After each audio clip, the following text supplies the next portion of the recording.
pemirsa, Anda kembali dalam IDX Session Closing. Ya, sejumlah emiten masuk dalam daftar perusahaan terbuka terbaik versi majalah Forbes. Emiten apa saja kah itu? Kita simak dalam tayangan IDX Statement berikut ini.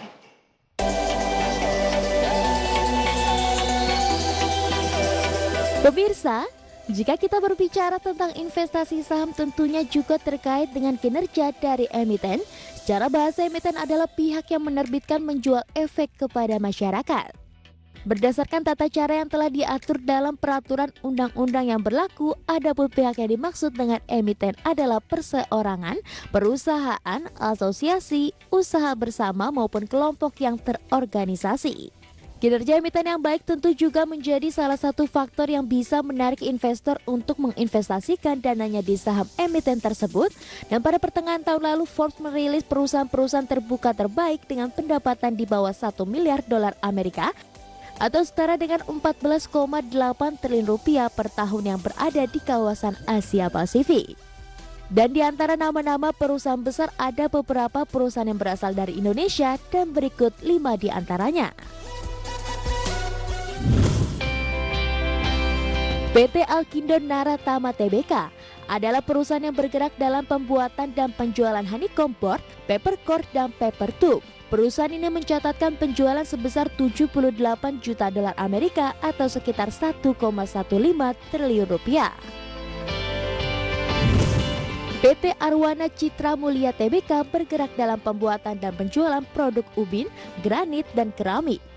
Emiten berkode saham ARNA ini beroperasi melalui segmen manufaktur dan distribusi. Perusahaan didirikan oleh Tandean Rustandi pada tanggal 22 Februari 1993 dan berkantor pusat di Jakarta. Perusahaan ini berhasil mencatatkan penjualan sebesar 152 juta dolar atau setara 2,2 triliun rupiah. Kemudian ada PT Indonesian Paradise Property Tbk. Perusahaan ini bergerak dalam pengembangan, pengoperasian, dan pengelolaan properti real estate. Adapun portofolio propertinya mencakup resort gaya hidup, pusat perbelanjaan, hotel, dan pusat hiburan. Perusahaan yang didirikan oleh FX Boyke Gozali pada tanggal 14 Juni 1996 dan berkantor pusat di Jakarta ini mencatatkan penjualan 64 juta dolar atau sekitar 950 miliar rupiah. Berikutnya ada PT Jaswindo 3 Perkasa Tbk. PT Jaswindo 3 Perkasa Tbk bergerak di bidang pencetakan dokumen dan kartu kredit. Perusahaan ini beroperasi melalui segmen keamanan dan non-keamanan. Perusahaan ini didirikan pada 10 November 1990 dan berkantor pusat di Sidoarjo, Jawa Timur. Forbes mencatat perusahaan mencatatkan penjualan 102 juta dolar atau sekitar 1,5 triliun rupiah. Dan terakhir ada PT Pakuwon Jati Tbk. Pengembang real estate terkemuka di Indonesia ini kembali ke daftar tahun ini. Setelah portofolionya yang terdiversifikasi membantu laba tahun 2019 naik 7% menjadi 2,7 triliun rupiah atau sekitar 192 juta dolar Amerika. Nah pemirsa, demikianlah informasi yang dapat kami sajikan dalam IDX Statement kali ini.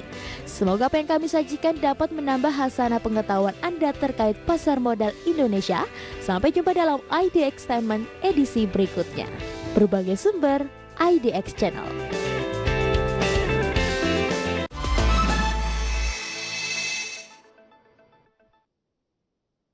Ya, dan pemirsa, sejumlah informasi dari mancanegara akan kami hadirkan sesaat lagi. Tetaplah bersama kami dalam IDX Session Closing.